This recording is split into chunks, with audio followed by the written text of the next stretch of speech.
If you want to catch more fish steelheading using a fly rod, you are watching the right video. We're gonna go over some gear. We're gonna also talk about some techniques, and we're also gonna talk about the best time to hit your local river for steelhead. First, let's talk about the gear.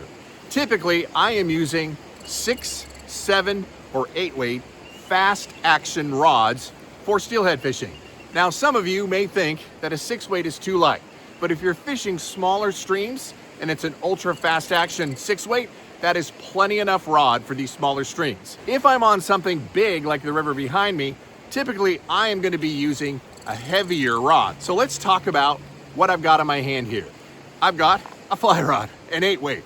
I have got a bat and kill reel. Now this is an old school fly reel. This is my dad's old fly reel, probably been around for about 35 years, and it is very fishy. Part of the reason why I fish this setup is because of nostalgia. This was my dad's reel back in the day. It's well over 30 years old, and it's very fishy.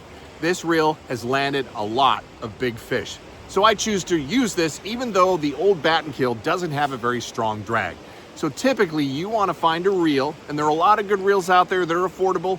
Lamson has a really good reel. Ross is a very good reel. Sage has very good reels that are specifically designed for steelhead that have heavy duty drag systems. That's super important, especially when you're fishing smaller streams, because you got to be able to control the fish, and controlling the fish both with how you play it and the fly reel that you're using.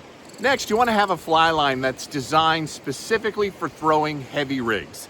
And Cortland has a specialty line, which is on this reel, and it's a steelhead line. This fly line is great for steelheading, and it is great for throwing heavy rigs. I have a very heavy streamer on this fly rod right here, 4.6 millimeter tungsten bead and a 4-inch long streamer pattern. And I've got a giant, the largest size indicator, Oros indicator, on this setup. And if you don't have a fly line that can handle this heavy rig, it can be very frustrating. I can cast this rig 60, 70 feet without a problem. Not that you're gonna have to cast rigs that far, but if you needed to and you needed to reach certain distances, this fly line is a performance fly line specially designed for steelheading. Next, you wanna have a tapered leader. I also use Cortland because I trust these leaders to not break on the biggest and toothiest of fish. So I generally fish a 16-pound tapered leader. Part of the reason why I don't use 20 very often is because I want this fly to sink down into the zone, and it's a little harder to do without starting using split shot if I'm using 20 pounds. So 16 pound for me is what I prefer using when I'm steelhead fishing. There are times where I'll go to 20, but a lot of times I gotta load up that taper leader with split shot, which can make it a little more difficult to cast. I use the Oros floats. There is nothing better on the market in fly fishing than these Oros float. They are super lightweight, very buoyant, and can keep your very heavy setup like this streamer above and exactly where it needs to be, right? Doesn't drag the indicator down. If that indicator goes down, that means you've got a fish on. But these Oros indicators don't mar up your tapered leader either. They're very easy to adjust. You literally just loosen the two spheres and bring it down or up on the line, as I got here. And you just screw them together tight, and then you're done. That's how easy these indicators are to use. So I recommend nothing but the Oros indicator. Now for flies, I typically go with some specific spay flies that you can find at the Puget Sound Fly Shop. So go see Matt and he'll hook you up. He knows exactly what I buy. And I also have these custom designed streamer patterns that I call the OP Dirty Worm, that's also exclusively at the Puget Sound Fly Shop, both in red with a white tungsten bead and pink with a pink tungsten bead. These are super fishy. So let's talk about when they're super fishy. These are super fishy just after a significant rain or if it just starts raining. The water levels are rising or the water levels are falling, it'll drag earthworms into the streams or rivers that you're fishing. And this is just like steelhead candy.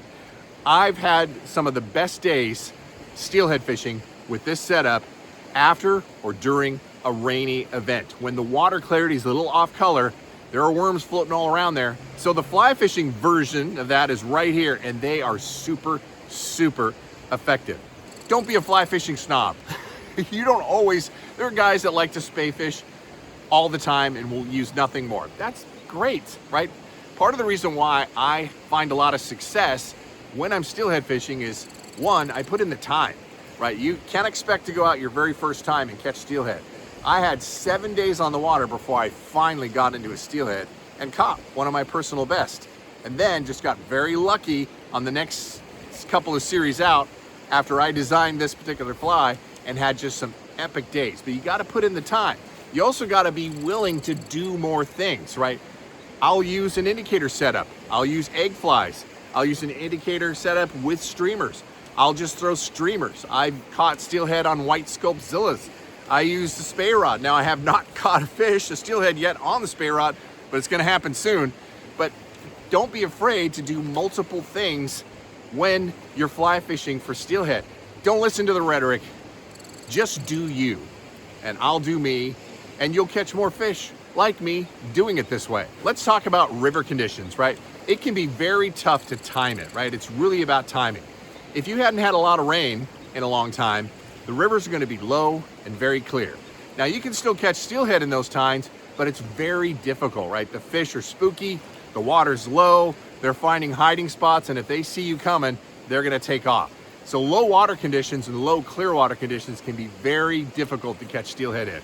Typically, I'm looking for an upcoming rain event, right? And when that rain starts, that's when I try to time my steelhead fishing trip, because the water levels are rising, the clarity is a little less, fish are a little more active, they feel safer in those environments when the water's coming up.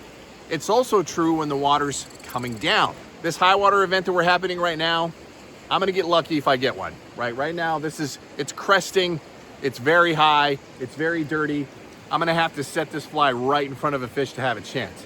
Now, in the next couple of days, that water level is gonna start coming down.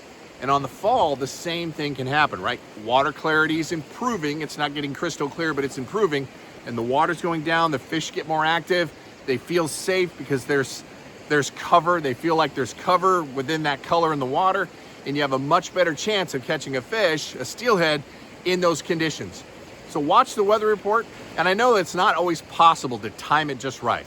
But when you do, holy smokes, you can have one of the most amazing days fly fishing for steelhead ever, right? And this video right here shows you that how possible that is. All right, everybody, till next time, fish on.